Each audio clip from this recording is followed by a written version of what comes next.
Okay, good. That's better.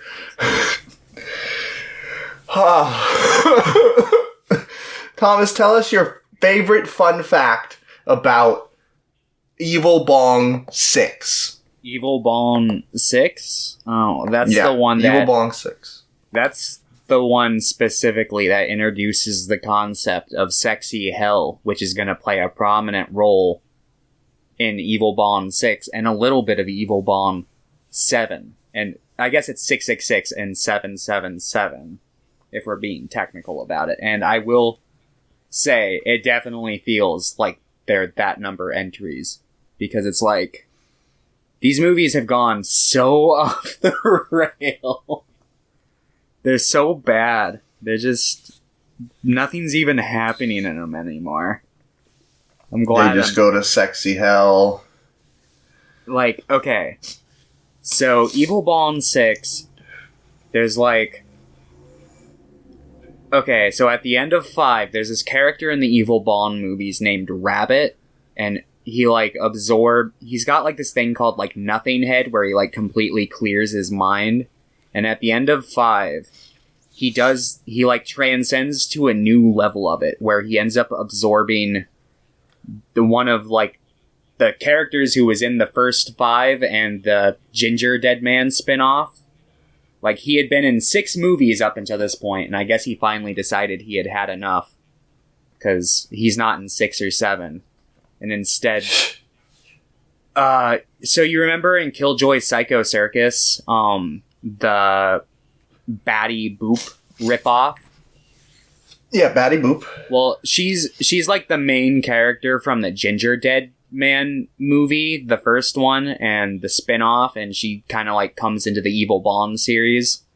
And great. Yeah, she's the one who is the Batty Boop ripoff, and she becomes like I don't know if I'd call it's kind of an ensemble cast, but she's the one who gets a lot of focus in 6, and she gets a fair amount in 7, and it's just like... And she's your favorite character, so... Oh, I don't know. Yeah. I don't have a favorite character in these movies. They're all just so baffling. I don't understand. Yeah, fucking Killjoy Psycho Circus is like the worst. It was pretty bad. It's not bottom on my list that I have yet to make public, but it's definitely lower. Yeah. It's bad. Yeah, I don't think it's as bad as Killjoy 1, but... Well, you haven't had the displeasure of sitting through any of the Evil Bong movies yet, so... That's true. You haven't had the displeasure of watching Puppet Master: The Legacy. I watched part of it, to be fair, and then I realized it was pretty much a compilation movie, and I was like, fuck this. I think there's like 5 minutes of new footage. I think I read that they shot 30 minutes of new footage. That's a lie. That's gotta be a lie. That Maybe movie's only an hour and 10 minutes of new footage, but they only used a little bit of it. So, as you can see, we've been watching lots of full moon films. Thomas has been watching them at 2x speed because he can't handle watching them at 1x speed. The ones I have been watching, I've been suffering through. To be fair, the only ones that I have watched on that speed are the Evil Bong movies and the Puppet Master movies. I can't find that's fair. Good copies or good torrents for some of the other ones, so I can't watch them sped up. I have to watch them on normal pace through Tubi TV. So it's just like, those are the ones that hurt the most. Yeah. I haven't even really watched a lot of full moon movies this week. I watched Medieval Park, which was actually like... it was bad, but it was like... way better than I was so expecting. Yeah. I'm on 39. And I'm including like the Empire movies and stuff like that. So yeah, I'm including the Ghoulies in that. Yeah, no, that's more than me. I think I'm at 27. Yeah. you watched. I looked at your stats page for like movies you've watched this year, and like every week is like 6 or 7 kind of looking at, and then last week was 48. It's like the funniest shit I've ever seen. Because if you look at my stats page, I watch like 20 to 30 movies a week, pretty much every week. And the only week that I like failed to do that, I watch like 6 movies one week. So like all of them are like these super high bars. And then you look at yours and they're all these super low bars, except for this one gigantic one. Oh gosh. Yeah. What can I say? I'm just kind of biting the belt here and trying to get through it. I told you it was going to happen. You did. You warned me. And you're like, I don't think it is. Well, at this point, it's like I've watched so many, like, pretty much all of, like, Full Moon's big franchises. For the most part. Like, there's still a couple, like, small ones I gotta get, but I'm pretty much just gonna cover, like, Empire and then, like, movies that Charles Band has produced, and then I'm just gonna walk away. I'm just not gonna think about it for hopefully ever again, but we'll see about that. Tell me when you start watching Trancers, because I'll watch those with you. Okay, I was actually gonna probably start those after I finish Ghoulies 3 and 4, which Ghoulies 3 and 4 technically aren't produced by, like, Full Moon or any associates of that, but they're sequels to an Empire movie, so I'm gonna like just include them in my big letterbox list that I'm prepping up here. I feel it. It's at least tangibly connected to the Empire dung heap. I'm trying to figure out, like, if Full Moon is, like, the worst fucking production company. But then, like, I think of things like The Asylum. Yeah. I'd say Full Moon has made movies that I've enjoyed. I'd say at one point they were, but given, like, how they were so probably influential, because they were big, like, fucking video stores across America, you know, you would see Ghoulies or Puppet Master or at least one of their properties, like, because Charles Band is a fucking mad businessman. But, so, I imagine that probably a lot of smaller companies who make similar tier movies or perhaps even worse looked at that and were like, oh, this guy can do this?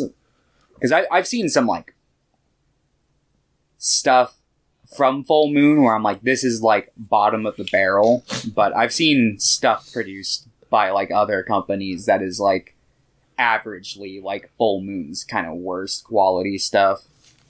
It's like, ugh. Like, I used to, when I was, like, a teenager, I used to buy, like, those, like, bargain bin, like, 10 horror movies on this one $5 set, and those things even are like, as a kid growing up, even when I was like 8, I'm like, this looks like garbage. Oh, for sure. I knew what I was getting into. But through that, I found some gems, like Demonic Toys, the first one. That's true. And, yeah, that's the only positive one I can think of thus far that I've been like, yes, that was a movie I really liked from those sets. But yeah. So it wasn't like occasionally, it was one time I found a movie I liked. I mean, occasionally you would find like the big sets that had like more older public domain movies on there, like some Gamera movies and stuff like White Zombie, like classic kind of public domain stuff. But yeah, I don't know. There's a part of me that does find watching, like, really low-budget stuff throughout time really interesting. Like, I like watching... I get that. Like, these... Like, shit like The Trooper that was just, like, made super independently back in, like, the 70s. And it's just like, this is cool. This is interesting to look at. But yeah, no. Full Moon, I've come to the conclusion that they're just, like, a raunchy... crude Goosebumps for adults and children who watch horror movies. And all you gotta do is you gotta just look at Full Moon, and then you have to look at the directors that seem to work as independently as possible away from Charles Band. And those movies are probably going to be the good ones. Probably. Oh. But yeah. I don't know, though. You know, Charles Band wrote the script for Doll Man, and Doll Man was okay. It was okay. It was okay. Which is, like, I wish a great thing to say about, Yeah. I wish it was, a little less set in that woman's apartment for the majority of the movie, but I feel that. You know, I get it. I get why they do that. It's the same reason why in Ghoulies 2, they're at a carnival, but most of the time they spend their time in, like, the haunted house exhibit. You gotta like, we have money for one set. But to be fair, at the end of Ghoulies 2, like the last 20 minutes, they roam the fucking... God, Ghoulies 2, that was so... That movie knew how to have fun. Like, I'm not gonna spoil what happens for you, but, like, the resolution to the movie I thought was so fucking hilarious. I'm excited to watch Ghoulies. Well, not the first one, but I'm excited to watch Ghoulies 2. Ghoulies 2 was decent. I enjoyed Ghoulies 2. But you know what you enjoyed more? Blade Runner 2049. Absolutely. We watched that in the movie club. We watched a few movies. But that was probably the best one. Because it's Blade Runner 2049. I fucking love that movie. Then we watched Knives Out. Knives Out. That was really good. I liked that one. Yeah, that's my favorite of the things we've watched in the past week. So I really like Knives Out. And then a lot of the other stuff we watched was not super great. We watched Ip Man yesterday, which I thought was, like, decent. Yeah, it was alright. It was, like, it was fine. Yeah, definitely better than a lot of the shit I was watching this week. That's true. Then we watched, I think Freaky Friday was on this rotation. Yeah, and that was garbage. Yeah, I didn't. Sorry. I don't like Freaky Friday. Didn't like it when I was a kid, and I didn't particularly like it now. Watch Castle in the Sky, I think, as well. Yeah. That was pretty decent. Yeah, I liked it a lot. Thought it was pretty epic. I remember that as soon as we started, I'm like, I've seen like half this movie in Japanese class. Nice. Yeah. Oh yeah, and we watched Frankenstein. Oh yeah, we watched the 2 performances of National Theater. Is that who does it? National Theater Live, yeah. From Frankenstein, the 2011 one, directed by Danny Boyle. Yeah, starring Johnny Lee Miller and Benedict Cumberbatch. And I gotta say, like, that's probably my favorite Frankenstein adaptation that I've seen so far. Yeah. I really like the Randy Quaid one a lot. Yeah. I'd still probably pick that one over this one for just, like, a couple reasons, but I acknowledge that this one also had, like, some restrictions being formatted and presented as a play. Yeah.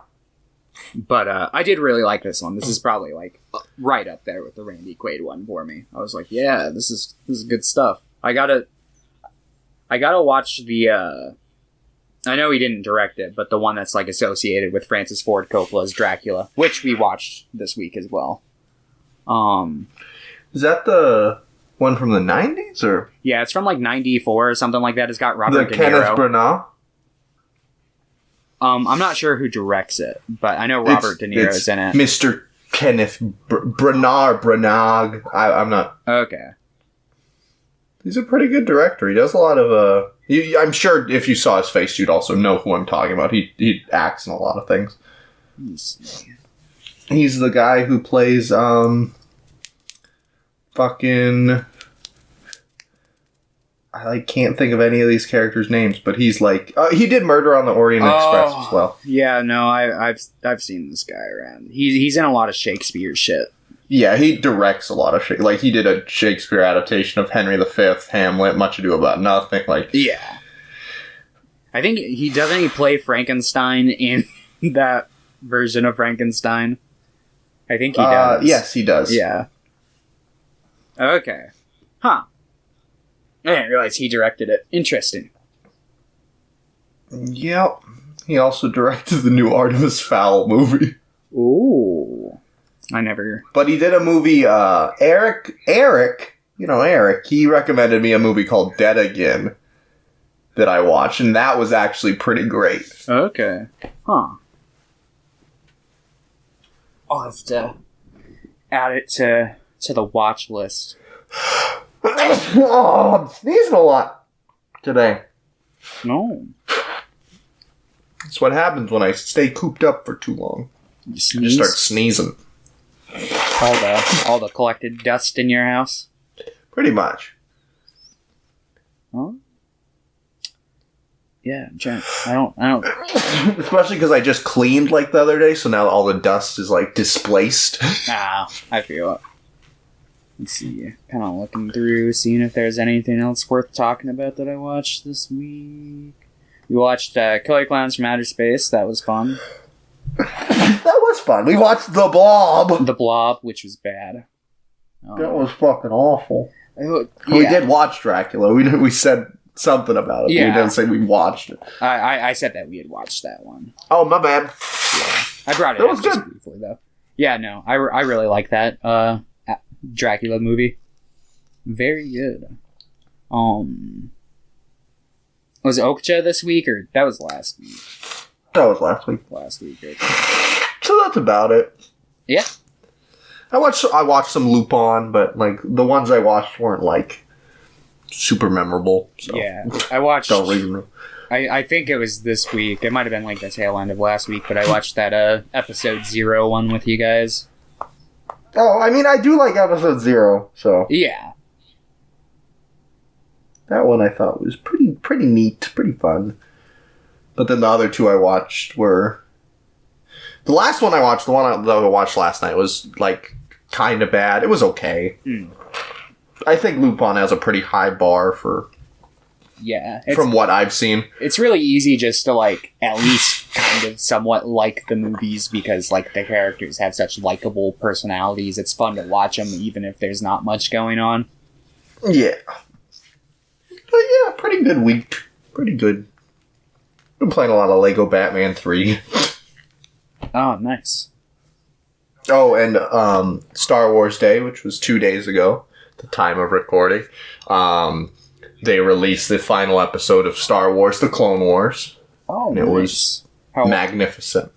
It's incredible. How deep into, like, episode 3 stuff does it go? Like... I mean, I don't really want to spoil it. I mean, you don't have to, like, spoil it, but, it does, like, touch upon, like, Revenge of the Sith stuff a little bit, or... Well, I guess I'll just... spoiler for the next, like, 20 seconds. Okay. Boom! The last 4 episode arc start, like, the beginning of it. Ahsoka sees, Anakin and Obi-Wan as they're leaving to go fight General Grievous at the beginning of episode 3. Oh, okay. So, the stuff that's happening in the arc is going alongside it, pretty much. Huh. Okay. But yeah, it was really, really, really good. And I'm excited to see what's next. Taika Waititi, it was announced that he's directing a Star Wars movie. Oh, nice. Bunch of Star Wars stuff coming out. Jedi Fallen Order 2, I think, got a release date. Jedi Fallen Order got a new update that's pretty big. Just a bunch of stuff for Star Wars Day. There's a new 8-part documentary series on The Mandalorian that I'm probably going to watch. Oh, nice. I still haven't watched that one yet. It's pretty epic. I still haven't watched episode 9 either.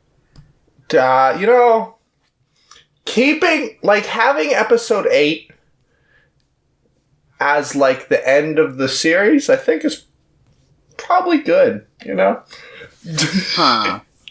Yeah, I don't know. I'll watch it eventually. At some point, I'll probably... Because I don't know. Episode 8 and episode 9 kind of remind me how I feel about Gunbuster and Diebuster. Yeah, I feel it. I too was a fan of one of those shows, but not very much. Yeah, you love Diebuster. Yeah, you know what's funny? It's the best. I was looking online, and it seems like a lot from what I saw. I didn't like do a lot of deep dives, but it seems like a lot of like modern anime fans tend to like Diebuster more, and I get it. Like, I get that it's probably like a style thing, but I don't know. Yeah. Do you just want to get into the busters? We will in just a second. Let's talk about some questions from Pierre. That's right. I forgot. This is for you, Pierre. This is for you. What is the best way to sit on the toilet? Facing the tank or away from the tank? I think if you're just pooping, away from the tank, but if you got a nice like bowl of super cereal, you're definitely facing the tank. Because then you can set it on the tank. Exactly. Nice steak dinner. Yeah. I kind of want to try sitting towards the tank today. See how it feels. Probably doesn't feel very comfortable, but... Probably not. Alright. Yeah, same for me. Unless you're like, playing Nintendo 64 or something. Probably away from the tank. Who is your favorite character from the X-Men? Or from X-Men in general, so Magneto. Or the Brotherhood, you can say those. Yeah, I like X-Men. I've never been like super into it, so I'm not like super familiar with like all the characters. So this is gonna be a very vanilla, run-of-the-mill answer, but I'm a fan of Wolverine. That's fair. Yeah.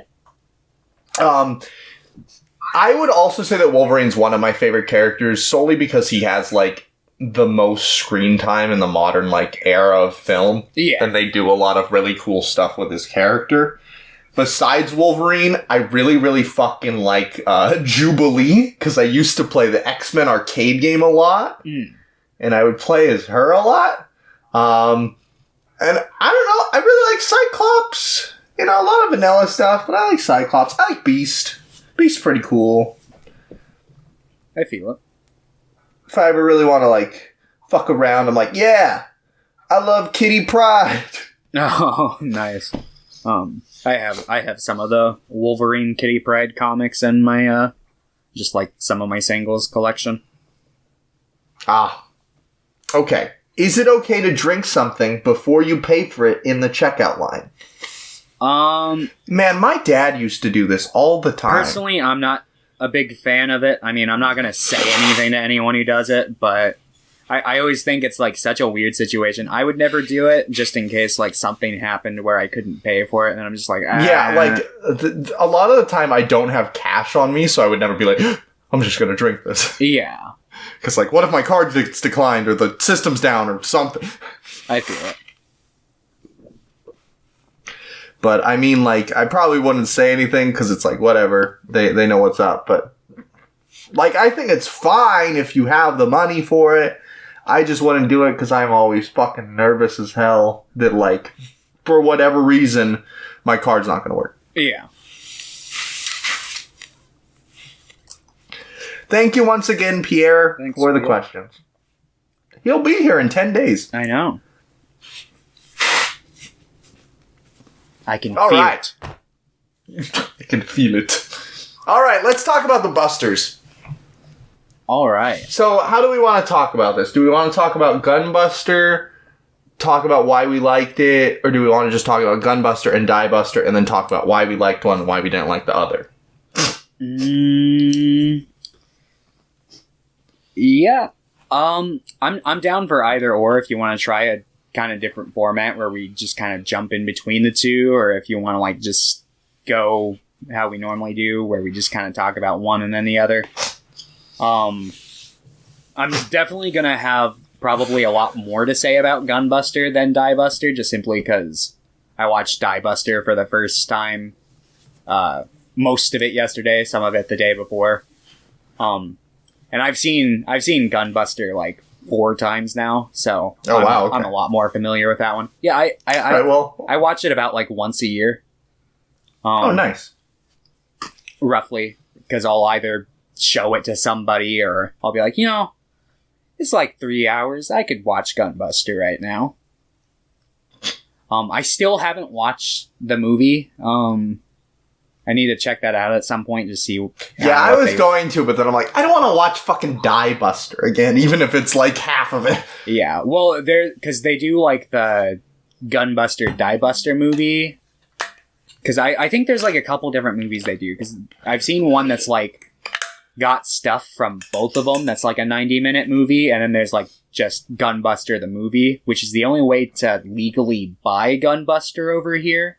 They don't have the OVA available.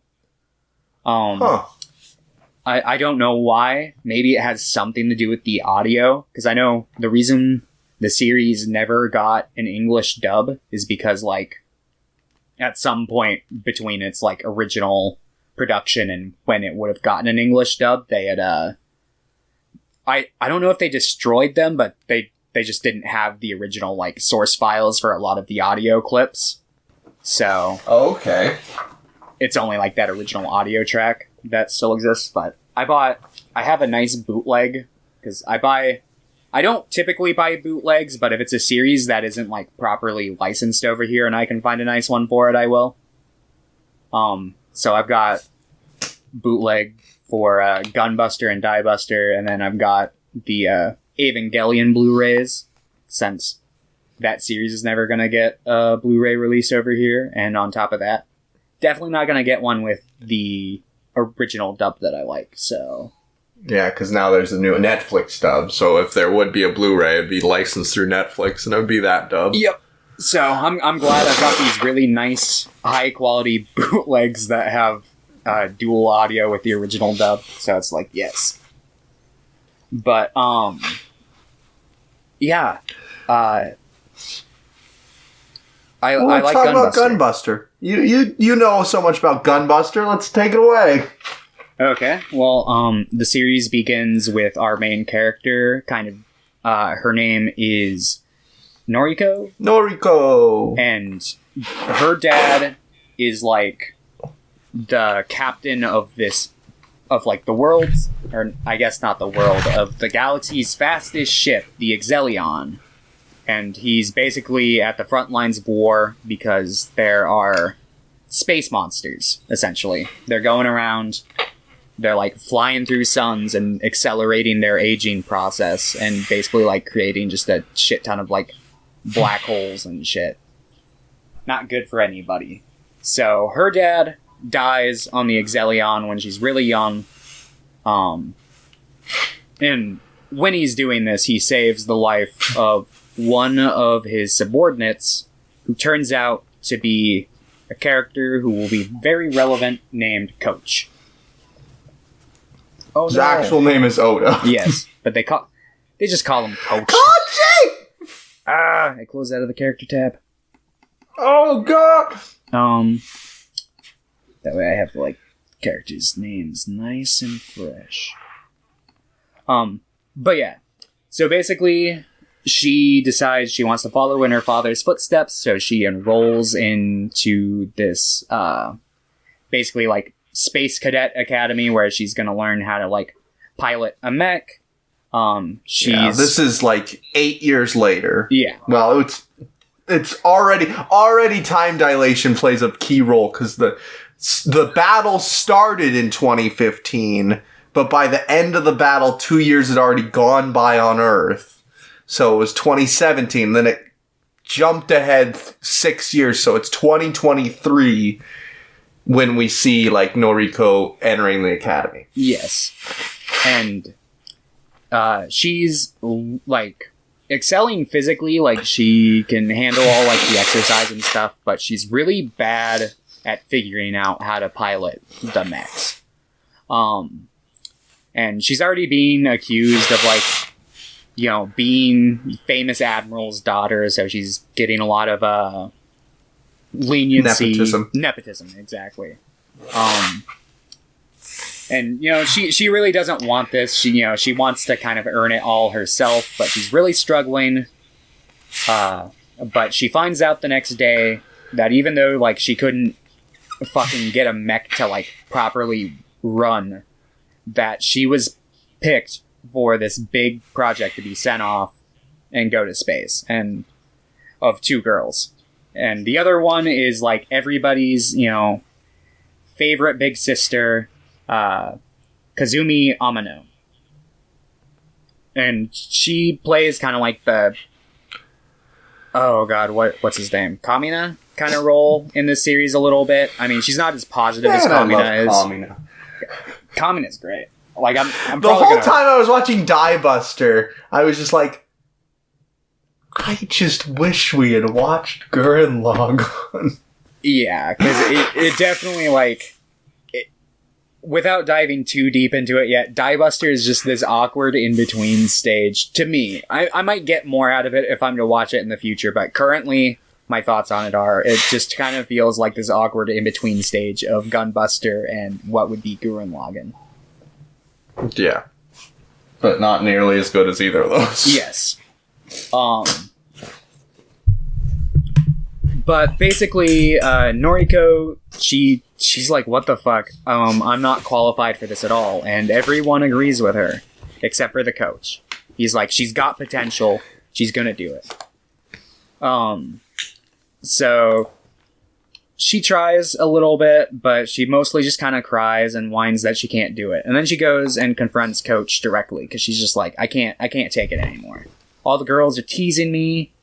I can't. I can't do this. And he's like, look, let me show you something. And then he like takes her out to go watch Amano run, and she's got like these like sandals that have like these giant heaps of iron underneath as like weighted shoes that she's running in. And he's basically like, you gotta work. Like, look, it's not talent, it's hard work. You gotta work hard, strive for the things you want. She's not good at piloting because she's naturally gifted in that sense. She fucking took the bull by the horns and learned how to do it. You do the same. And so she does. She spends weeks practicing. She gets better. She learns the basics and fundamentals of piloting the mech. And then one of her jealous classmates, whose name is Reiko Kashiwara. Yeah. Yes. She basically challenges her to a duel because she's super jealous that she wasn't picked, even though she feels she's more qualified. She goes and she makes like a big scene in front of like Abano and the coach. And then she challenges Noriko to a duel. And then Noriko does, the famous dive kick, which is awesome. I love this scene. Yeah, it's very, very cool. And every time they tried to recreate it in Diebuster, I was like, this looks stupid. Yes. That's one of the things that I like about this series. I feel like it earns all of its moments, whereas Diebuster does not. It's just like, call back. Exactly. Remember this from Gunbuster? We're going to do it again in this one, but it's going to be like a bigger, and we're going to play the same music, and it's going to like hit the emotional ties for you. But yeah, so she's overcome her first obstacle. But following this in episode 2 through 4 is the start of her downward spiral arc. So basically, as soon as she gets to space, I call episode 2 Getting into Trouble. Not really because that's the official title, but that's just kind of like what happens in the episode. So basically, Amano and Noriko arrive in space, and immediately they start causing trouble because there is she's German, right? Or Russian? I think she's Russian. Her name is... She's fucking cool. Yeah, her name is, I think I'm pronouncing this right. John Freud? I don't know how to pronounce her name. It might be Young. Young? I don't remember how it's pronounced, but it's either Young or Jung. Okay, I'm just gonna call her Young throughout this then. But she's basically like this other kind of like top ranking soldier that they've got now. And she's kind of like looking to challenge Amino because she wants to see who's better between the two of them. So yeah, because she is German, right? I think so. Okay, then it's Young. Okay. Or Young. I think she's kind of like the proto Asuka. Yeah, because her last name's Freud, so yeah, it's Young Freud. Young Freud. Okay. Oh, she's a member of the Soviet Space Squadron. It's still probably Young. Okay. But yeah, so they kind of, do this thing where, they're out on like this exercise where they're supposed to be out like kind of learning how to use the mechs in space or whatever. But they all kind of just go over, they turn off their, I forget what they're called, but basically like their little navigation boxes that like ping where they are so they can't be tracked. And they engage in a little duel, and they end up like busting into the side of the ship and going into like these kind of classified areas where there happens to be a dead space monster just chilling in the chilling in this facility. Just like a carcass in a big vat. A big jar, yeah. So this kind of freaks Noriko out because she's like, oh, one of these things killed my dad. That's wonderful. And then she starts like breaking down, and then they get scolded by the coach, but he's basically like, you guys are on probation, don't do this shit again, or else like humanity's fucked, don't do this, I'm counting on you two. But immediately, so basically like they meet like the captain of the ship, and he explains like, oh, you guys have like 8 months until this ship is ready to go, and we're gonna go engage in battle with the space monsters. So they're engaging in like another kind of exercise thing, but in this they have to pass the Exelion. Yeah, they have to go do something like in deep far space. Yeah. And they're like, if you'll be, by the time you get back, it will be almost ready to go, kind of thing. Like, it should only take them like 2 months or something, and they'll still, but... Yeah. But, when they pass the Exelion, Noriko, like, kind of freaks out, and she just immediately jumps on board, and she sees that it's, like, 2 minutes after, like, the battle famously, like, wrapped up or whatever. Or, no, it's 2 days. Oh, was it 2 days? Yeah. Oh, I guess that would make more sense. So it only been like 2 days, because it's still like it's still just traveling at like near light speed. So she makes her way to the bridge of the ship where her father would be, and she opens it up, and obviously the entire bridge has been fucking just chomped off. And she freaks out, but Coach immediately like comes and grabs her, and he's like, oh fuck, you gotta get out of here fast, we're gonna like plow through just the walls, because we just have to get out. And when they do, they get back on Amino's ship thing, and then he's like, how late are we? And she's like, 12 seconds. And he's like, oh, fuck. Alright. They get back, and it's like 1 week before they set out. Like, yeah, so they've been gone like... all their time. Yeah, it had been... Originally, Young was like, yeah, when you get back, it'll be the day before my birthday. But instead, they missed it. Yep. So, yeah, there's like a big welcome back party, but obviously Noriko is still very distraught, seeing it was... Because it had just happened. Yeah. So she just kind of runs off by herself. And then, yeah, that's like the end of this episode. And then continuing this arc in the next episode, we see, like... Basically, it begins with them telling, like, they're, like, going into, like, warp speed or whatever, and they're talking about hyperspace, how it's, like, connected to the spiritual world, and how, like, spirits will, like, wander the halls of, like, ships looking for their dead relatives and shit like that. Yeah. Telling ghost stories, and then, obviously, like, there's this thing that everybody's doing where they send out like one person with a ribbon and they go out and they like tie it to a certain area out in the middle of the ship. And Noriko gets elected for this, even though she's obviously like very afraid. Like she's like covering her ears during the ghost story and shit, but she has to go out. And when she goes out and is doing this, she meets a wonderful friend named Torrin Smith, or Smith Torrin. Who is voiced by the voice actor for Frankie from One Piece. You love One Piece. I do love One Piece. And Frankie's your favorite character. He's not, but he's a member of the crew, so I gotta give him mad respect. He's your 17th favorite character. I don't know. I'd have to really think about that. But there's a lot of characters in One Piece.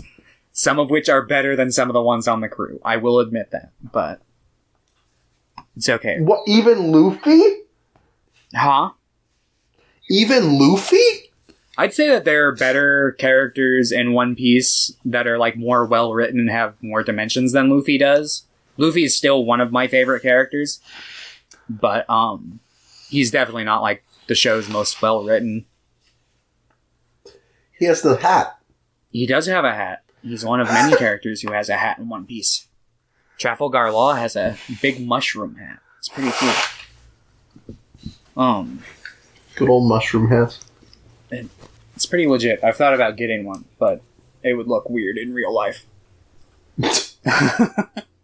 So, yeah, basically she meets this boy named Torrin Smith. Smith Torrin, whatever your flavor is, you know. But basically, he kind of like goes up and ties up her ribbon for her, and they talk, and he seems like a nice guy, but she goes back after being scolded by the coach. Yeah, coach shows up, and he's like, "What the fuck? You guys are supposed to be in your dorms. Report to me once we're out of work." So they're stuck. They go outside, and they're like kind of cleaning the front of the ship, and Noriko's like looking off in space, and she's like, "Wow, isn't it beautiful out there?" And of course, Smith's being kind of a pessimist. He's like, it's just a bunch of dead stars or whatever. But immediately while they're outside, the ship gets attacked by space monsters. And so they like go inside, and I'm trying to remember like the exact order that things happen, because I know this is the episode where her and Amino break up, but I'm trying to remember it's the exact order, because I think this little battle happens. She doesn't get involved in this, I don't think. I don't remember. But basically, like, some time passes, and she overhears Amino talking to Coach, and Amino is basically like, she's not ready. Yeah. I'm not gonna pilot with her. Like, that's just what's gonna happen. I'm not gonna do it.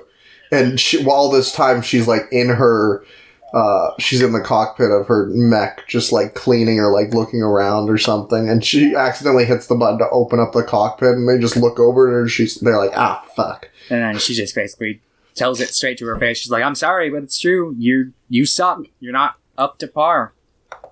And you suck." She's just like, shit. So she kind of goes off, and she's sad. She talks to Smith, because they've been like hitting on each other this entire time, and he's basically like, "Well, you know, I've been looking for someone to pilot with. You know, if you're looking for someone, you know, we could pilot together. You know."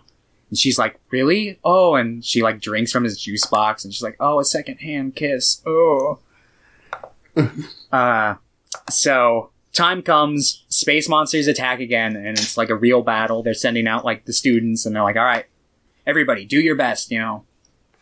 So they're out there, and basically Noriko just kind of can't, what's the term I'm looking for? She chokes, you know. She can't cope with the stress. She's freaking out. Yeah. And she's out there with fucking Smith, and then Smith's doing it. Smith's trying. He's like, listen, you just gotta breathe. Yep. But, Smith gets fucking got... wiped out. Yeah. Basically... like, suddenly he's there, and then his communication... like, it doesn't even show anything. Just his communications go offline. She's like, Smith? Smith? Yep. And she gets back on the ship, and Smith's not there to meet her. We see... I had a hard time telling if they were trying to insinuate if this was her ship or Smith's ship or mech, but like they show like a really beat up and kind of bloody mech on like where like they're all coming in, and I think that was supposed to be Smith's. I believe so. But yeah, so basically like she's just kind of moping around. Everybody knows that, you know, I wouldn't go as far as to say she was responsible for Smith's death, but I know a lot of people would see it that way. Yeah. I don't think she was responsible either, but many people probably would. Yeah, because, like, in that situation, she couldn't really have done anything. Yeah, she had, like, a stick. And it was like, what was she gonna do? Hit it? Like, obviously, like, she got lucky in the fact that these things didn't hit her mech, but instead they went for Smith's. Yeah. Because they, like, passed by her. You see them, like, fly, like, really close by her, but I don't think they, like, actually physically hit her mech, but it seems like they did obviously get Smith's. But yeah, so she's just kind of obviously a wreck. She goes to Coach, and she basically is like, I couldn't save him. I couldn't do anything. And he's like, we'll train harder then. So they start training harder, and it seems like she's getting the handle on things a bit better, but then young Freud decides to challenge her because she's like, oh, you know, she's getting a lot of special training from Coach recently. She must be really good. And, like, the second they, like, step outside into space, she has, like, a PTSD episode and just, like, breaks down. And is this still in episode 3, or is it the beginning of episode 4? I think this is the beginning of episode 4. They just, like... Yeah. I think episode 3 ends around the point where Smith died. Yeah. It's just they... I think she, like, at one point walks into, like, the dorm room where, like, his country or whatever was staying, and they all just kind of look at her, and she just walks out, and I think that's where pretty much it ends. Yeah. The episodes just, like, bleed so well into each other. That's true. Unlike something. Series. Unlike something we'll be talking about. My headphones came unplugged there. Let me make sure everything's still kosher. Okay, it seems like everything's fine. Okay. But yeah, so basically she has this little PTSD episode, and then another big, like, space monster attack happens.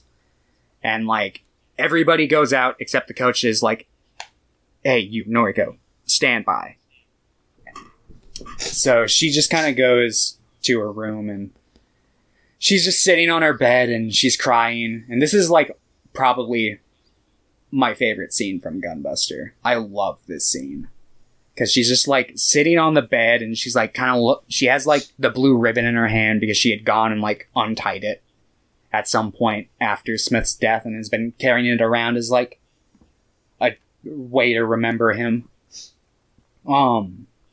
And we see her sitting on the bed, and, you know, she's asking herself questions. She's, you know, all I can do is, like, sit here and cry. Am I gonna die like this? And then we see, like, a look in her eyes, and then it does this hard cut, because we see her, like, sitting there with the ribbon in her hand, and then it just, like, cuts to, like, a shot of her, like, with the ribbon already, like, tied on her head, and, like, this completely different look in her eyes. And I really like that they do this cut here, because it's, like, we don't see the moment where she actually, like, decides. We see, like, the moment, like, leading up to it. But it's, like, it was, like, her own, like, little personal moment. And I really like when stuff, like, media does stuff like that. It adds, like, a lot of dimensions and makes the characters feel real. But she's basically like, Smith, I'm sorry, but the old me died with you. And she gets in the fucking Gunbuster by herself. Yeah, this Gunbuster thing that they've been talking about this whole time, with very brief, like, they showed, like, a picture, like, there was, like, a shot of, like, the face of it, but you haven't really seen most of it the whole time. All you know is it's not really, like, operational fully yet. Yeah, they're still working on it, and you know that this is the thing that Coach has been prepping them for. And she just fucking gets out, and she's going for it without anybody's permission, and the captain of the ship is like, whoa, what the fuck are you doing? But then Coach just, like, pops up on a different channel, and he's like... The captain's like... Fuck it, there's only 10 minutes of... There's, like, it's not operational yet. And she's like, there's 10 minutes of power. And then Coach just hops on a different channel. He's like, look, you're gonna have to do this. Good luck. And the captain's like, what the fuck are you doing? And she gets out there and she fucking does it, dude. Everyone's like, what the fuck is that? They just see she's, like, destroying thousands of things. She's just shooting laser beams. Yeah, so it's like this giant fucking robot going out there in the famous Gynax arm crossed pose, you know. Yeah. And it goes out there and everyone's like, holy shit, is that Noriko? What the fuck? And she goes out and she pulls out her gun and she's trying to shoot this giant space monster, but it's too fast for her. So she's like, oh fuck, I'm gonna have to just take a hit from this. So she kind of gets ready for it, and then the thing comes for her, and it, like, pierces through her, like, torso armor plate like a swordfish, and she just, like, has it so she has, like, a steady shot at it, and she just points the gun and fucking blasts it away. And it's like... I fucking love episode 4. Comparing, like, episode 4 of both Gunbuster and Diebuster is, like, completely different. Like... I can't even remember what happened in episode 4 of Diebuster is when Nono becomes God on Pluto.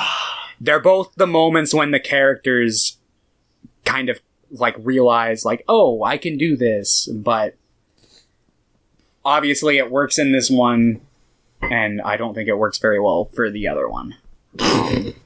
For different reasons. But, yeah, so she starts floating over. She takes Amino in her hand, and yeah, they save the day. And then episode 5. So basically, they return to Earth. They had plans to return to Earth before Noriko was talking, and she was like, oh, you know, I'm gonna maybe go visit Smith's mom. Because she was talking about that before she had her little awakening moment.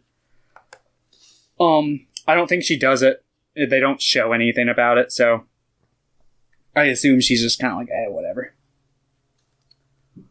But, so, they're on Earth. Noriko does, they graduate. Yeah. Which is funny, because it had only been, like, 4 months for them or something. So Noriko still is only, like, 14 years old, and had only been to school for, like, 4 months. And she's like, here's your graduation degree! You go! So, they get there, and she's like, oh, wow, this is weird. Everyone's gone. And we forgot to mention this character earlier. She has a friend on Earth who was, like, friends with her in class named, Takame.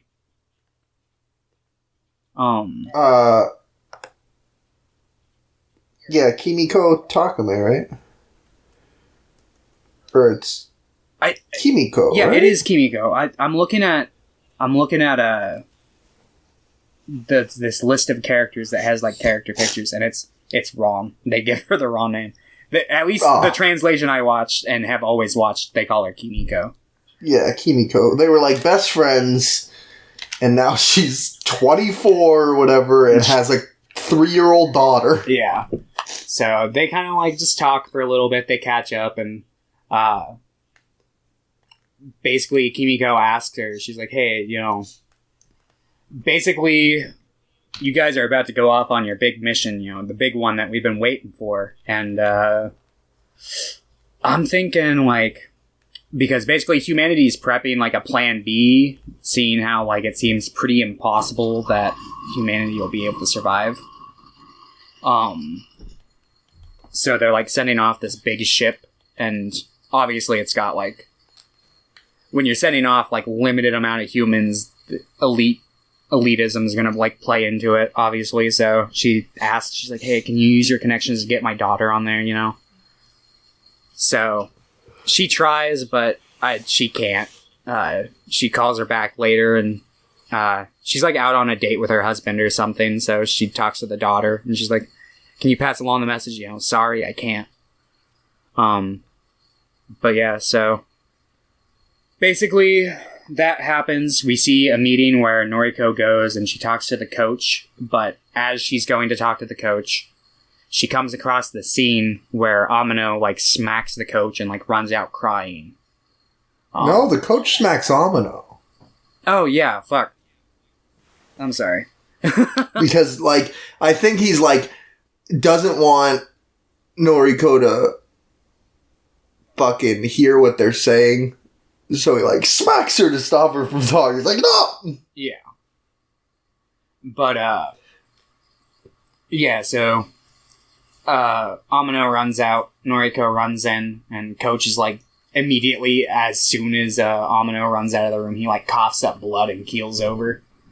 And she's like, she goes over and she's like, oh, let me call an ambulance. And he, like, hits the fucking receiver or whatever the fuck you call those old analog phone buttons.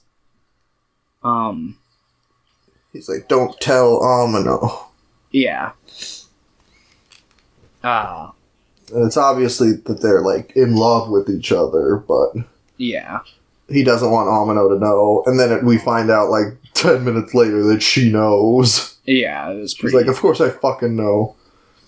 But a giant fucking space monster fleet is heading towards Earth. People are freaking out. So... Like, giant, like, 20, 30 times as the size of the last one. Yeah.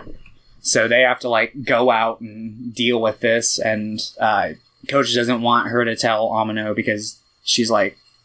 Or his logic is, you know, if she knows, she won't be able to fight. So they go on the ship, and Noriko, who is, like, the worst at taking hints from anybody. She's a child, it's okay. I know, but it's like, she watched the coach, like, cop up blood. And she hasn't, like, put two and two together yet, but she's like, oh, you know, it'll be before no time. You can come back and marry the coach, and then... Because it's only supposed to be 6 months. And Amino's like, he only has 6 months to live. Yeah. He's going to die, but I may not ever see him again. Yeah. And, like, as they're traveling at near light speed, like, Amino's like, and you can see the, like, clock ticking by. She's like, no, I can't do it. She, like, zooms out. She's like, oh, and Noriko has to go, like, be like, what the fuck? Yeah. And she gives her a prep talk, and they end up fighting this swarm of monsters and succeeding.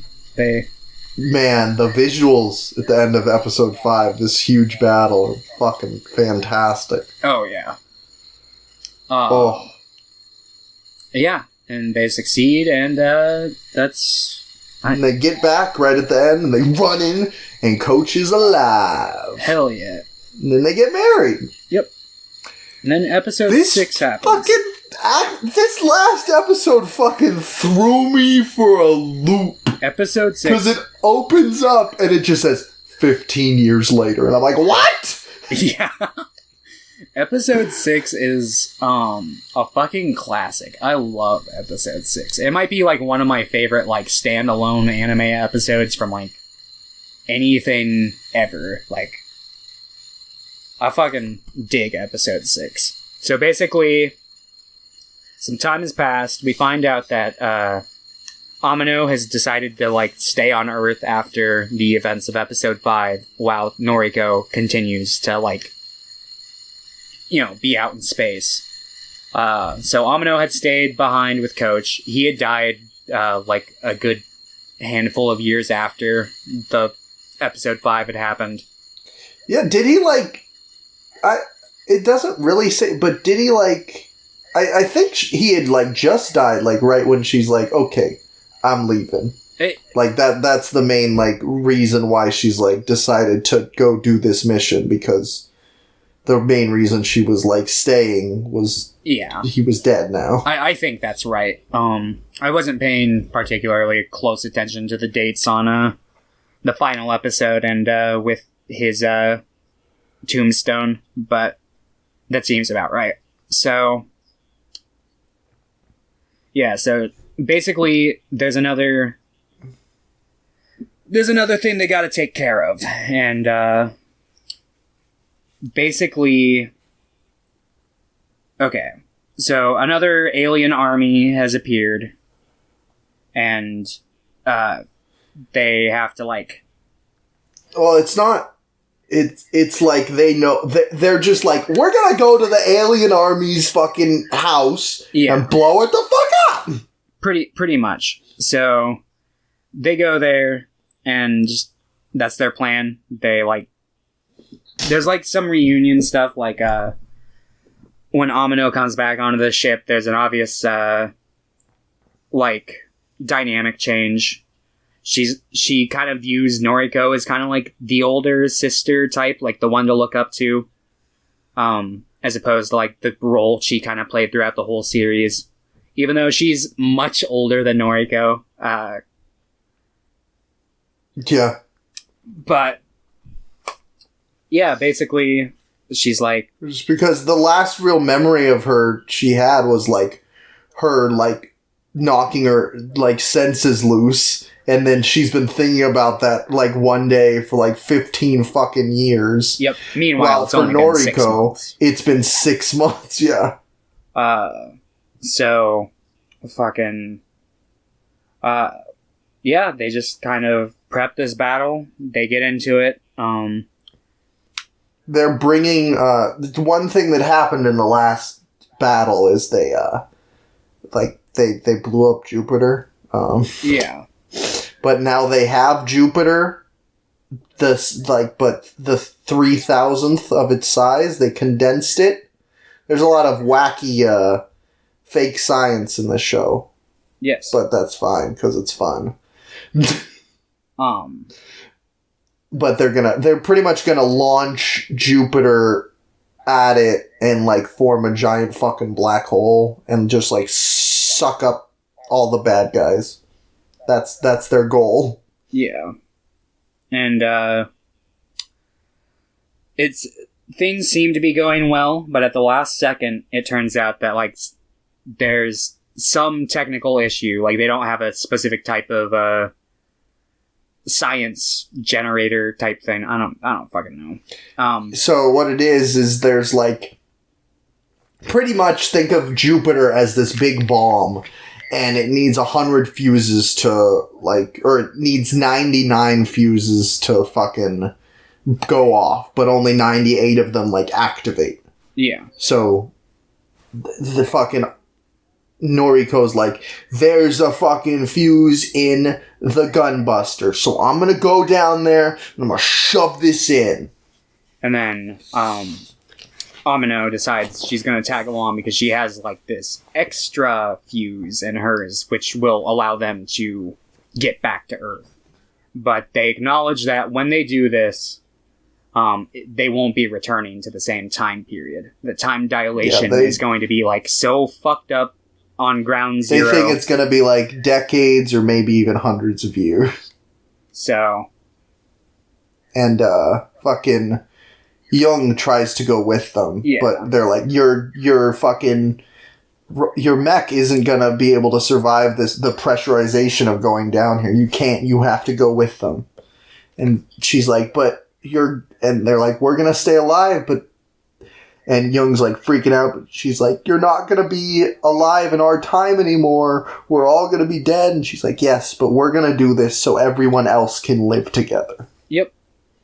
So... And this little like exchange of words might be like my favorite part of the series. I feel it.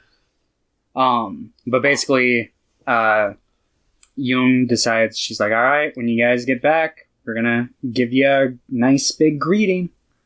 She, like, flies back, and then the moment that really got me was, like, right as they're about to do it, Noriko calls out to Kimiko, and then, like, Kimiko, like, hears it on the riff.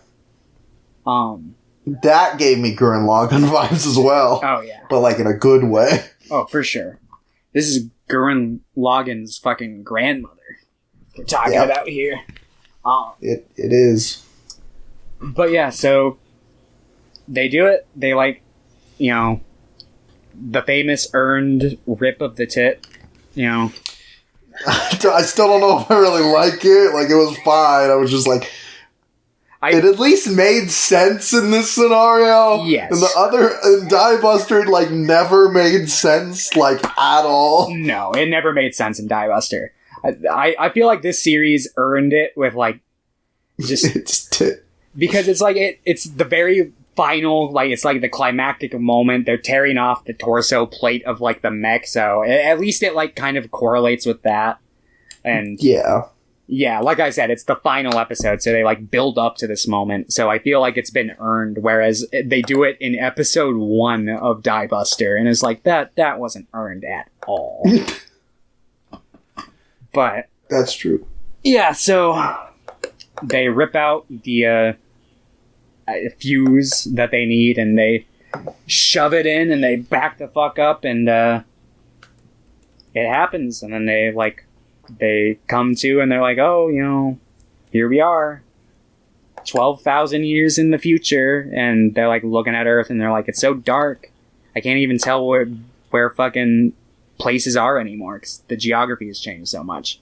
And then, suddenly, some lights start lighting up, and it says, welcome back, but it's kind of fucked up, because obviously language hasn't. The only real thing is, so it's welcome back in pretty simplified Japanese, but the final letter is, like, reversed. Yeah. Being like, Jesus Christ. I was like, remember when I said at the beginning of the episode when it said 15 years later, I'm like, what the fuck? When it said 12,000 years later, I was like, audibly, I'm like, excuse me? It's like, we won't last that long, what the fuck? Oh. But... yeah, they make it, and they float down to Earth, and we see this nice final credit sequence. We get a shot of the Earth, and then we see, like, the top of the Gunbuster kind of, like, float by, like, the wreckage of it in space. Which, the final episode of Diebuster then does, like, this exact same sequence as well. That it does. With its own X variables instead of, Earth and the Gunbuster.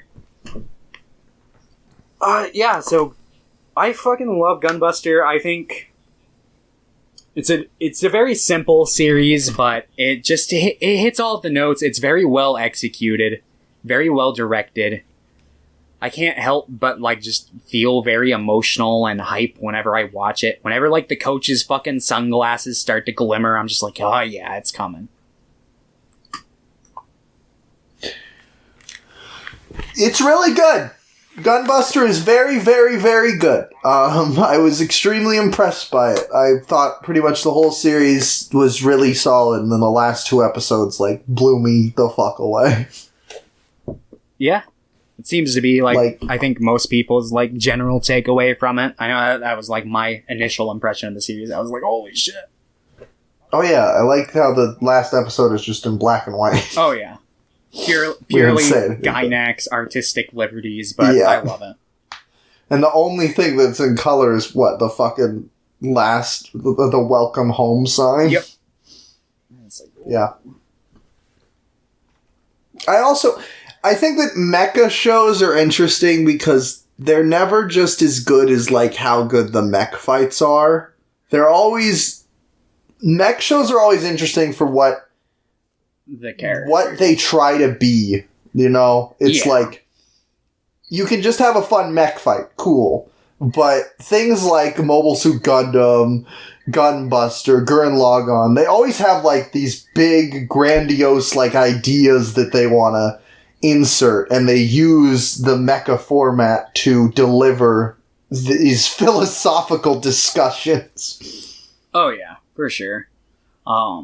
And Gunbuster's obviously got, like, the big, like, core theme of, hard work will prevail, Yeah. And, it's pretty simple, especially since, like, so many mech anime, probably before, I'm not super familiar with, like, early mech before Gunbuster, but definitely after have had that theme, especially Gynax stuff. And we're gonna see a lot of that straight up copied and pasted into Diebuster. Kind of. Yeah. But they're gonna simultaneously while going, hard work is gonna pay off, but also the main character is gonna be this super god robot who has just like super overpowered abilities. And it's just like, alright, what would you score Gunbuster? Are we done overall? Yeah, I'd actually give it like a 9. I loved it. Yeah, I'm gonna give it a 9 too. I know last week I was like softening up. I was like, it's a 7 or an 8, but it had been a while since I watched it. But I always forget just how fucking just well executed it is, so I'm gonna give it a 9 as well. It's like, I have a couple friends that are always like, you don't really like anime, and I'm like, I just like good anime. Look at Gunbuster's fucking amazing. Yeah, no, there's a lot. I usually like mech animes. That's like my thing. I'm just like, I love mech animes. I like mech animes if they're well done. That's true. There are definitely I just some like. that are. I guess most of the mech animes I've seen have been very good, and that's the only thing. Yeah. All right. Diebuster. Oh, Diebuster. Okay. Can we just not talk about this and pretend we did? Okay. So, Diebuster is about a girl named No, who has dreams of becoming a space pilot. But she just kind of lives in some rural place. She lives on like a farm. At the beginning of the series, she kicks a dog. Yeah, no, I don't like how they abuse this poor dog. I'm just like, wow, I can already tell I'm not gonna like this. Yeah. But yeah. So it's this girl. It's not. I think they first state it in the second episode, but she's a robot. And there's never like a big reveal where like someone's like taking like some sort of physical test on her or anything, and they're like, "Oh, by the way, you're a robot" or something. It's just I think I missed it the first time they said it. I legitimately it was just so nonchalant. I think legitimately the first time I noticed them saying it was when Nicola or whatever the fuck his name is, and that older guy are like watching them in the bathhouse on TV, and they're like, oh yeah, she's a robot. Why is there's so much like really fucking creepy stuff in this show? There really is. I'm just like, what the fuck? Why are you putting this in my show? Like, I will say that there's quite a bit of like naked girl in Gunbuster. Yeah, or not quite a bit, but it's always most of it feels like a natural, very natural, and the cinematography never really sexualizes anything. It's just like, yep, that girl has her breasts out. It's just kind of a matter of life. Yeah. While Diebuster, like multiple times in the first episode, it's just like, look at the shot. She's alone, but we're just gonna zoom in on her crotch for no fucking reason. They even like use the term moe in the series and like shit like lolly, and it's just like, what? I mean, I'm just like, what the fuck are you doing? And it's like, I don't know. It like obviously Gunbuster and Diebuster are two different animes. I shouldn't expect Diebuster to necessarily... But I mean, Diebuster is called Gunbuster 2 Diebuster. So, I mean, I feel like it's pretty fine to, like, compare the two. No, I'm not saying don't compare the two. I know I know a lot of people who are probably fans of Diebuster would look at it like, oh, you know, like, I watched a video that was kind of, like, praising Diebuster over Gunbuster. And it wasn't like they were like shit-talking Gunbuster. It was just a video on the two series. But the person who was making the video was making it clear. It's like, I prefer Diebuster between these two series. And he was... I was hard to disagree. But his frame of reference is like, he feels like each show was like a representation of mech from that specific era. Like, he feels like Gunbuster is like a good representation of like 80s mech, while Diebuster felt like a good representation of like the 2000s mechs. And I personally, because I I don't know, like, where Diebuster sits on, like, the line of release for 2000s mechs. I feel like it was, like, an attempt to, like, become kind of, like, I don't know, because it obviously is, like, the forethought to Gurren Lagann. And it definitely feels like it. That's what makes me so sad, because Gurren Lagann is, like, my favorite anime. And I'm just like, this is so bad. Yeah. I don't know. You probably liked Diebuster a little more than me. I hated Diebuster. See, I'm trying... Like, and maybe it's the idea that I just like anime from the 80s more. Like, the 70s and 80s, I tend to just like that era of anime more from my recent watches. But, like, I just thought Diebuster just... all of its ideas were pretty fucking, like, flat. Like, none of, like... it's just... Yeah, no, I agree. I'm just kind of, like, trying to, like, at least get a little bit of a devil's advocate perspective in here, since we're both going to be shitting on it. Because I'm trying to understand, because I know a lot of people who genuinely like Diebuster, and I, like, to the point where I was, like, pretty confident that I was gonna like it going into it, and then I was just I hated it.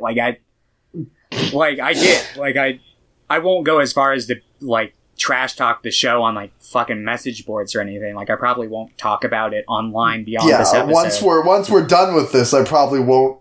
I'll try not to think about the show. But I'll probably rewatch it again, like, next time I go through Gunbuster, just at least one more time.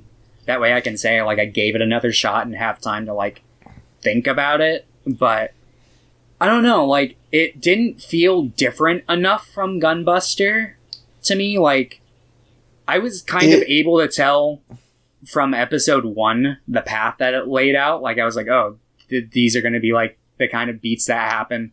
Obviously, there were some things in it that took me by surprise. Like, I wasn't expecting the shit with, like, the twins to go down, like, how it did. And I wasn't expecting, like, Nicola to go down, like, the route he did.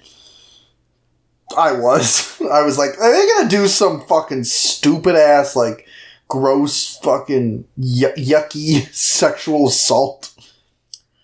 I should have seen it coming, but the way that the show was, like, kind of building up to it, I just kind of took it for typical, like, anime Japanese pervertedness, as opposed to, like, these characters are just kind of meant to be gross perverted characters, because like, earlier when we first see, like, Nicola, when he's, like, doing his little like, curvy lady thing, when he's, like, talking to that guy who's watching the two main characters on, like, the bathhouse on the TV, it's just, like, I don't know, it's obviously, like, they were perverts, but it wasn't, like, it didn't have, like, that typical, like, I don't know what I'm trying to describe. Like, it didn't have, like, a very dark tone to it, so typically when, like, they're trying to portray, like, rapey stuff in anime, they, like, have, like, a pretty, like, I don't know, they tend to make it clearer, but it didn't feel different from, like, the typical, like, prideful pervert that I find in a lot of anime series. But then, obviously, he crosses that line in episode 4 or 5 or whatever it is. And it's just like, oh, yeah, you're a gross character. And I don't really like that we've had as...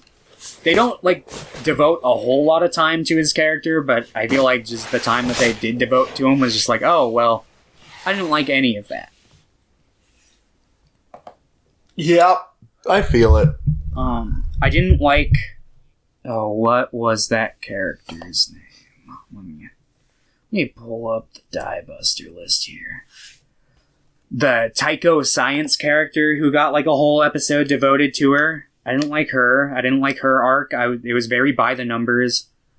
I knew with, like, episode 1, I was like, they're gonna try to subvert our expectations in the future, where it's like, we're gonna, like, view these characters as, like, oh, this one is supposed to be like the Noriko of the series, and this one's supposed to be the fucking Amino, but I knew that they were gonna do like that last minute switch where it's like, oh, this character is more of the Amino of this series, or kind of plays that role, and it's just like, I don't know. The series is not good. I don't like that the main character was a robot that was just like built and found and just happened to be super overpowered. Cause like Gunbuster, I don't know, like I said, Gunbuster felt like it earned a lot of its shit, and this series did not. I don't know. What have you got to say about it? I've just been kind of ranting. It's just like, for the last... it kind of just makes me angry. That's when I said, like, thinking about this reminds me of episode 9. Because, like, it just... I don't say a lot about episode 9 because I'm not going to be, like, antagonistic to a director, like, that I don't like. Because that's exactly what happened with The Last Jedi. I'm not going to just belittle J.J. Abrams because he made a movie I don't like. But, like, episode 9 has a lot of things that just, like, feel like cop-outs, or they feel super disingenuous just to be, like, a callback. And that's what Diebuster feels like in its entirety.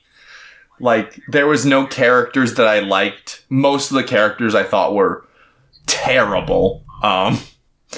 There are, like, a couple cool action scenes, but even some of the action scenes I think are much better in the original series.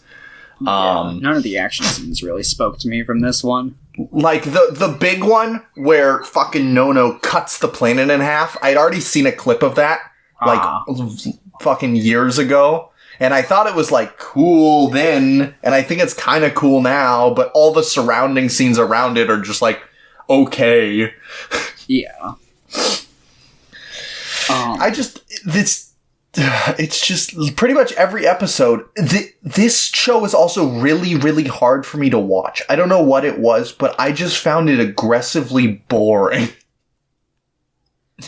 Like, I just didn't care about any of the characters, and the setup was a lot dumber, I guess, to me. Yeah. I feel like with Gunbuster, like, it obviously focused on less characters than this one was trying to focus on. And I feel like for a 6-episode OVA, that works much better. Because, like, obviously, we got, like, that whole episode that belonged to, whatever her name was, the Tycho Science. And I, like, don't even remember her. She's the girl from the Snowfall episode, you know, the, like, one who couldn't save her friend and is like, oh, my, Oh, okay. Yeah, it's just like, I finished the series, and then I feel like I forgot everything, even though I just finished it. Yeah. I have a similar kind of feeling, like, a lot of it didn't stick with me. And it's just like, But, yeah, because, like, they build up her character for that episode, and I would have been more accepting of that, because I get, like, oh, you know, you wanting to have more characters, but then they do nothing with her character for the rest of the series, and it's like, you could have at least had her, like, become relevant, at least for, like, a plot, like a key point in the plot, like for the final episode or something to make it feel like it paid off, but it just didn't.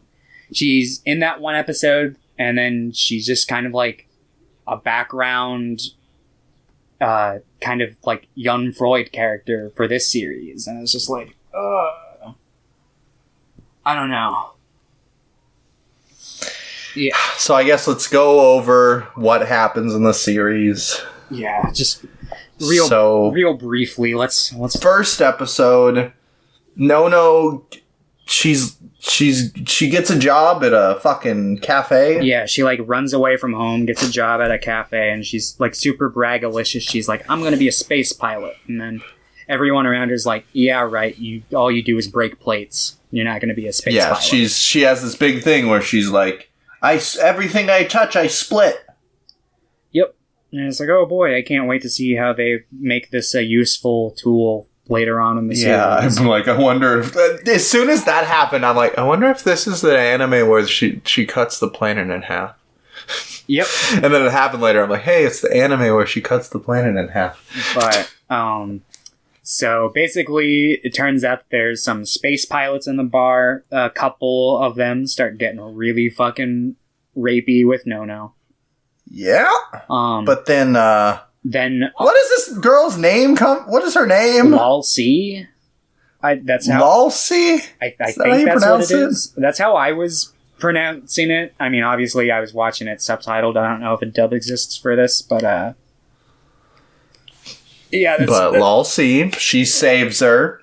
And she's part of like this idol group of pilots with exceptionally high kill rates. They're just called the elite fraternity. Yeah, the fraternity, and they work underneath like these. They refer to them as the twins. I think they have actual names, but I mean, who cares? They're not really super. I mean, they have like their purpose in the show, and they definitely are important. The Serpentine Sisters. The Serpentine Sisters. But yeah, so that's dumb. Basically, there are these things called topless in this series. Yeah, they're like the teenage pilots in this are all called topless, where they like they can summon Buster machines, which are like pretty much living machines.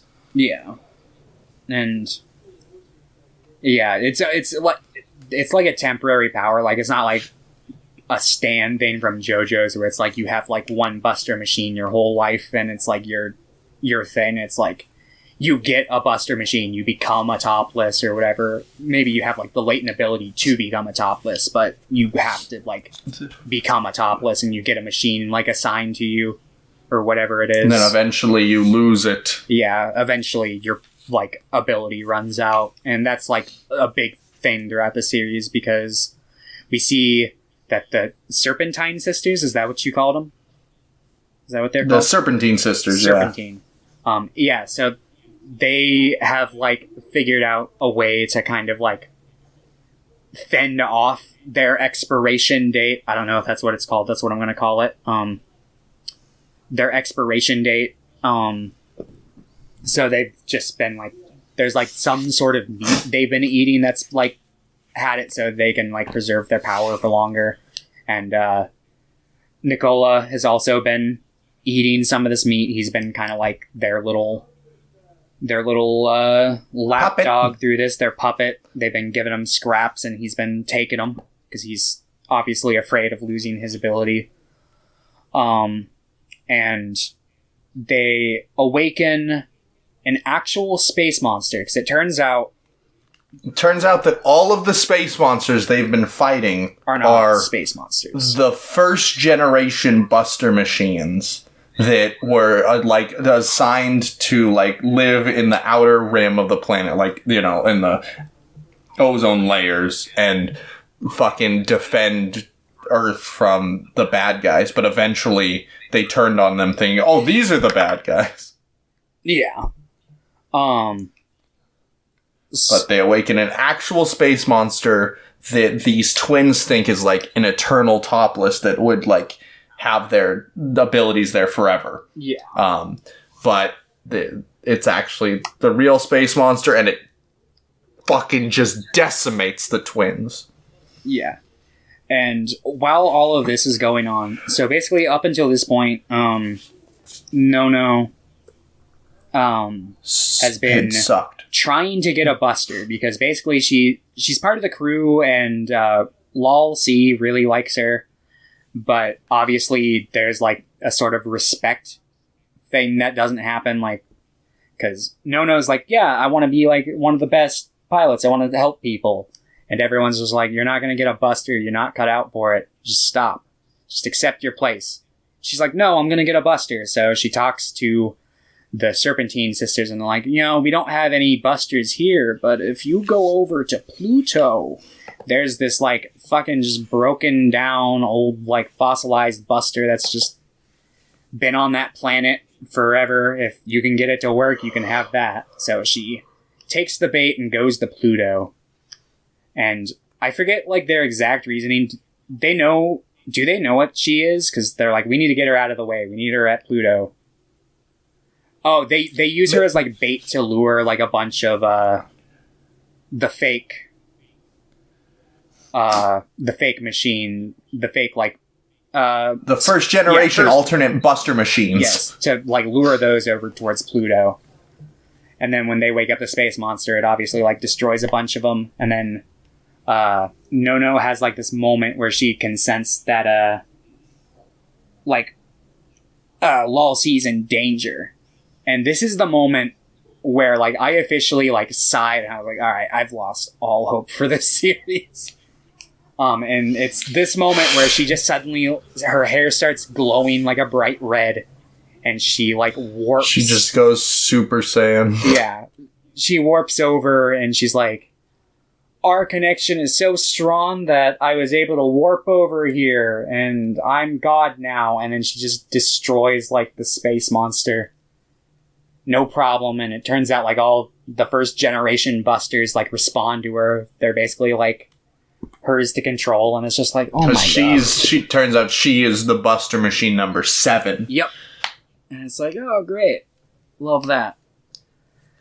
Yeah. And yeah, so basically,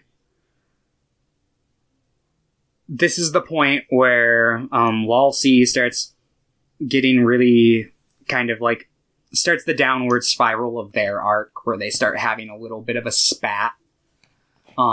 Mostly on Lal C's end. Nono's very main character of typical like shonens, where she's very like airheaded and just like, ha, I'm dumb, but I'm pure and I'll always like take a person back no matter how shitty they are to me kind of deal. So yeah, basically like there's like this whole built up like discrimination against the topless pilots throughout the series. Like, people are like, oh, you topless, are fucking monsters, yada yada yada, you're useless in the grand scheme of things. And of course Lal C is like, oh, you guys are just fucking wrong up until this point. But when Nono becomes the Buster machine number 7, she's like, ah, shit, maybe everybody was kind of right. And she kind of starts getting the feeling that there's not really a use for her. And she starts getting like super defensive and super crabby towards Nono. And then there's like a whole scene where like basically like after Nono had saved the day, the rest of the topless pilots are kind of just like chilling, and they're on this planet that's like, they have to wear these like guards over their head so they can't like, they've got like these little stickers that they like keep on their head. That's like what keeps their topless powers like in check. And they've got like these little devices, like these little cage helmets on their head that are meant to like keep that sticker bound so they can't use their topless in certain areas where people like discriminate against them. But yeah, so there's like this whole ordeal where Nono is about to get raped by Nicola, and then Lal C like steps in, and a bunch of like guards come as well, and they obviously like detain Nicola, and then Lal C gets like super fucking pissy with Nono, which is like, I get that you're like kind of emotionally distraught in the scene. Like, obviously that character had been toying with you up until this point, but damn, what a shitty reaction to have to your friend getting raped or about to get raped. Yeah. And it's just like, God, what a fucking piece of shit. She's just like, stop calling me, your big sister. I'm not. Leave me alone. And then, so, okay. So basically, this starts like the final 2-episode arc, or whatever it is. So basically, the like black So the resolution of Gunbuster becomes relevant here because that big black hole that they made turned out not to save everybody. Well, it saved them in the short term, but created a long-term problem for everybody again. Because it basically... I mean, it did destroy most of the space monsters. Most of them. But there's still a couple roaming around, and... They're using the black hole as a teleporter, pretty much. Yeah. So, basically, there's a... Yeah. Let me do a bit of reading here, because this is the point in the series where I was just, like, mentally checked out a lot, and it just became a lot of, like, I'm throwing Jupiter! Shit's not working! So basically, space monster warps close to Earth, and then, fucking... No, they're like, no, we need you to do this, but the thing they want her to do will probably just kill her. And she just kind of leaves. Yeah. Like, she just vanishes from the system. And they're like, oh god! But then this is Lol C, she's like, that's it. She's, like, learning more about Nono. She learns about... Yeah, she, like, goes to her... Noriko. She learns about the events of the first show. But then her and the rest of the Topless are like, we're gonna go fight him! Yeah. But then fucking Nono comes back. She's got a big... And she's the mega android Diebuster. She's like, I'm Diebuster! I'm big now, and this is gonna help everybody. But it doesn't. Lalcy just starts fighting Nono! Because she's like, you left. This is our battle. Yeah, and then... It's very dumb. In the middle of her little violent outburst against Nono, she expires. She loses her Topless ability.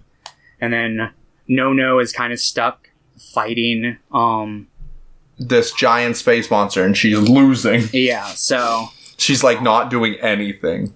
So, Lalcy, like, pleads to, her Buster machine, and then... yeah, what is his name? Like, Dix Nulef! Yeah, and something that they had established earlier, it's got, like, this giant, like, horn in its head that it leaves there because it's, like, if it removes it, it'll lose a lot of, like, memory it has and a lot of its, like, fighting ability. So it's been, like, holding on to it for all these years, but, Lalcy, like, pleads to it, and she's like, we gotta help Nono, so it, like, removes the horn from its head, so Lalcy can, like, get into its, like, not, to its, like, manual command pod at its head, so she gets in there, and she helps Nono out, and then Nono comes to the realization, it's not how big you are, it's about how much you give, or whatever. How big your heart is, so they get together. And so she goes back into her little form. Yep. And then they do a big kick. Yep. They do that lightning kick, but two of them. And I like some of the visuals when they do the big kick, I guess. Yeah, like the visual, like this show's like not visually bad or anything. Like I like the way it looks. Honestly, like that's kind of my opinion. The best thing it's got going for it. Aside, like, I'm not a big fan of all the character designs, but, like, the style is fine at least. But reminds me a lot of Gurren Lagann, obviously. But, yeah. Yeah, so... Yeah, they kick it, and it blows up. And then the black hole tears open, and, they, like, have Lalcy and Nono have, like, a last minute together where they're like, yeah, I love you, or whatever. We're best friends. And then fucking Nono warps herself away. Yep. And that's it. And then, like, 10 years later, we see Lalcy kind of, like, go. And it turns out, like, the Nono Riri, I think, is what they call it.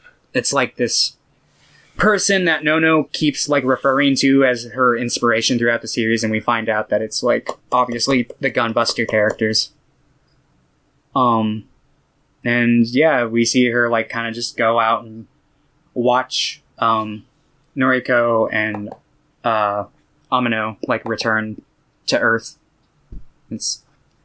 This end scene was probably my favorite scene from the whole series, because it's like, oh, I feel like naturally if you were to do like a sequel like this to Gunbuster that takes place like right before the like final bit of Gunbuster, that this is the ending that you should go with. But yeah, I thought the rest of the series was pretty bad, pretty poorly written in my opinion. Like I just don't like. Yeah, I don't like the whole like, oh, we're gonna go for the theme of hard work gets you there, but at the same time make our main character a special robot that was built who has like godlike powers, and also the other main character is has a fucking ability that can expire.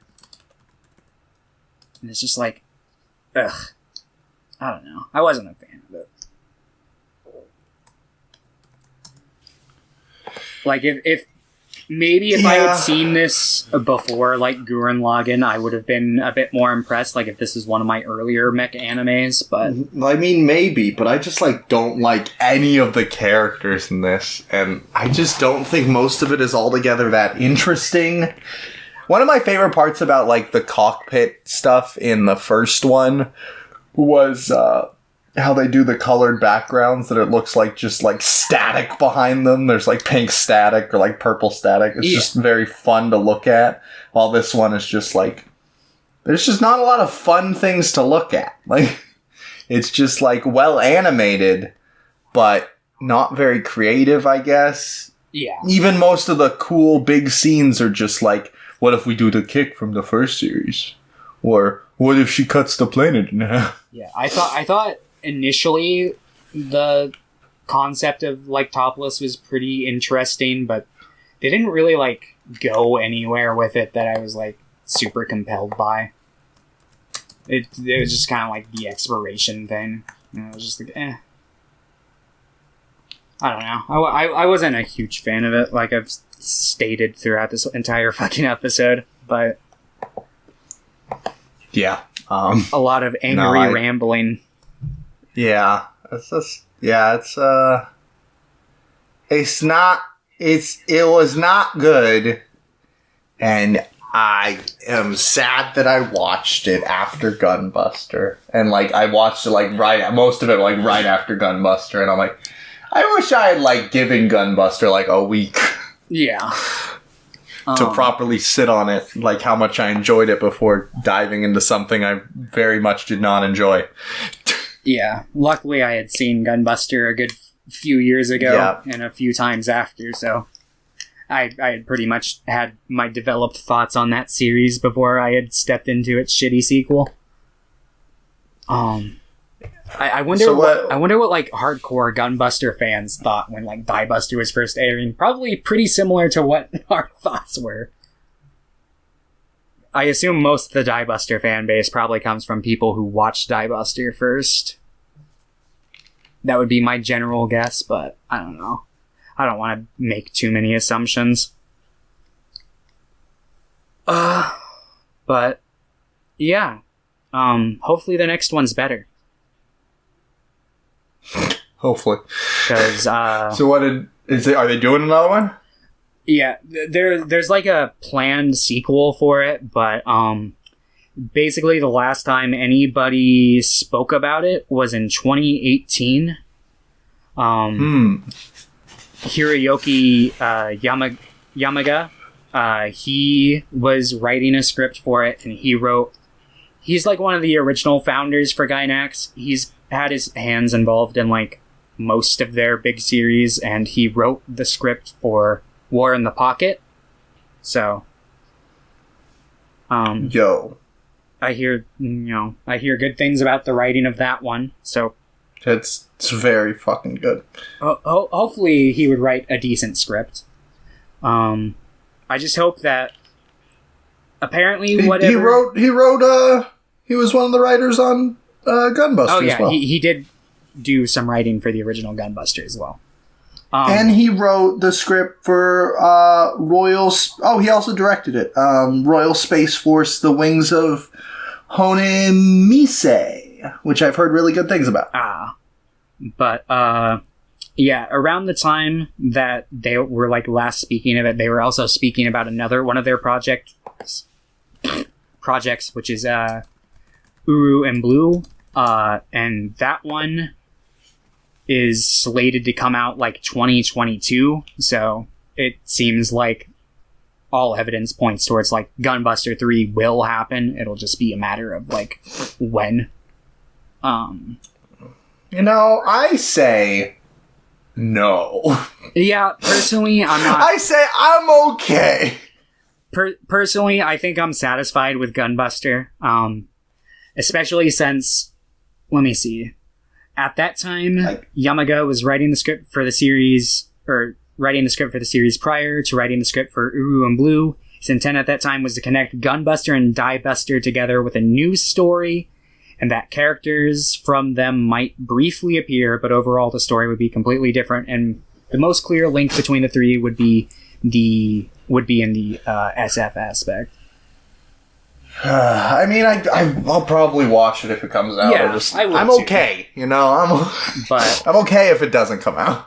Yeah, personally, I'm like, I still haven't watched like any like the FLCL sequels either. I'm just not like super crazy about like them going back and doing sequels to a lot of like these old OVAs that I like, because it's just like, why? War in the Pocket needs a sequel. There we go. Yeah. Even though that wouldn't really work. So what'd you give this one? Diebuster, I would straight up give. I'm like somewhere between a 4 and a 5. I think that there's enough to it where I feel like I should give it a 5 just because of like the production of it and stuff. Because animation's a lot harder to do. But really, I'm gonna give it a 3. Yeah. I'm probably. So you're at a 5? I'm gonna give it a 4. Okay. So 3.5 for us. Pretty bad. You might like it. Yeah, you might. If so, let me know why. Okay, Thomas. What funny thing are we doing next week? Okay, I'll give you a choice. Do you want to do another animated trilogy, or do you want to do a live-action trilogy? Let's do another animated, because I think the next thing I'm going to do is live-action, so then we can go live-action. Okay, so. Do you want just... I'll give you two options here. We can either do another anime, or we can do something that we had previously discussed that I'm sure you already know what I'm talking about. Which one would you prefer here? Personally, I'm leaning towards the anime because it's something that I've been meaning to do for a while, and... Let's do that, then. Okay. It's something you've been intending to do, too, which is, the Mobile Suit Gundam trilogy. Wait, so you're not done with the series yet? Are you just going to watch these in place of it? Or are you going to finish up the series and then watch the 3 Mobile Suit Gundam movies? So I purposefully stopped watching the series right where the second movie ends. So what I might do is I'll either go into the third movie fresh for the podcast and then just be like, just experience the end that way and have like a fresh reaction for the podcast, or I'll go and I'll like watch the 2 compilation movies, watch like the last 10 episodes and then watch the third movie. But I don't know. I guess I'll play it by ear, take it as it goes. Okay, cool. Cool. Yeah. And while I'm not going to rewatch them, I'm sure we'll probably end up at least briefly talking about the origin. Yeah, probably. But yeah. Cool. It's going to be an exciting episode. Hell yeah. 3 mechs in a row. What did we do last week? We did... Oh yeah, Pat Lamore. It's been a long week. Hey, man. I'm always down for more mech. And Pierre and some people in Peru are the only people who listen anyway, so. And Pierre loves mechs. Okay, everybody. Well, Thank you for listening. Yes. We hope you have a wonderful day. Sure. Adios. All that jazz. Bye-bye.